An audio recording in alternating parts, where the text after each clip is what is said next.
فضيحه هنا، جمله هناك، ايه اللي يخليك تخبط على باب وتقول افتحي يا ستي؟ انا مش فاهم برضه. واخد لي بالك يا عماد، انا عايزك تركز معايا كده شويه. ماشي يابا حبيبي، تسلم، شكرا.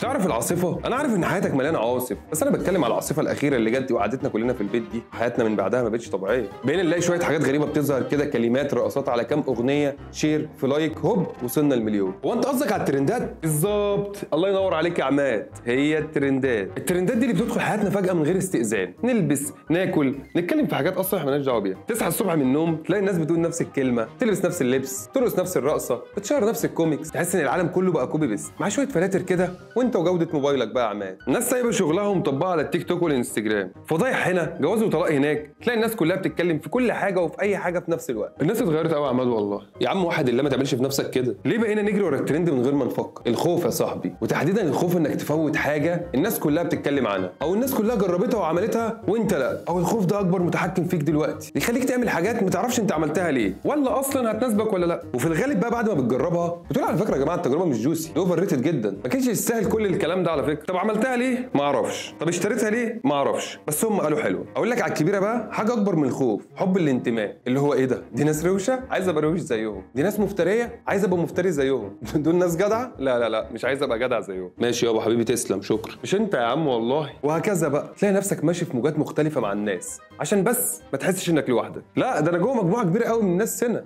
واهو كلهم هنا زيي. سامع يا عماد؟ طب تعرف ايه كمان بيخليك تعمل ترند حتى لو تافه؟ حب الظهور وادمان الشهره. واحد كده بيصحى الصبح من النوم كيفه يطلع مسرح، عايز يبقى على كل لسان، ياه كل الناس دي بتجيب في سيرتي انا كده تمام. ده غير سهوله المحتوى والظهور، لو فكرت هتلاقي محتوى الترند سهل قوي، لا واتراكتيف كمان. فضيحه هنا، جمله هناك، ايه اللي يخليك تخبط على باب وتقول افتحي يا ستي؟ انا مش فاهم برضه. تعرف ان الضحكه دي تحديدا هي الحاجه اللي بتخلي الترند يفرقع؟ شويه فرفشه وضحك وهزار تهون علينا سواد الايام يا صاحبي. ولا اقول لك ربنا يدوم الاونطه. طبعا مش هنتكلم على خوارزميات السوشيال ميديا اللي بتظهر المحتوى اللي عليه ريتش زياده وبيظهر لنا غصب عننا، ولا على راي اللي قالوا زمان الزن على الودان امر من السحر. ولا انت رايك يا عمده؟ المشكله مش في الترند في حد ذاته مش وحش، دي رساله بتوصل للعالم كله، زي ترندات كتير ظهرت فيها مساعده ودعم. هي المشكله هنا في استخدام الترند، هل بنمشي وراه بوعي ولا بس عشان كل الناس بتعمل كده؟ والهدف هو الانتشار حتى لو كان المحتوى سطحي. خليك فاهم اللعبه كل ما بيكون لها انتشار بيكون لها قواعد وناس كبيره هم اللي بيتحكموا فيها، فاعرف واختار وركز في الحاجه اللي تمشي وراها وتصدقها، ما تمشيش ورا اي حاجه تضيع وقتك وتضيعك. ما تخليش شخصيتك كلها تتبني على لقطات في لحظه بتتبخر وبتنتهي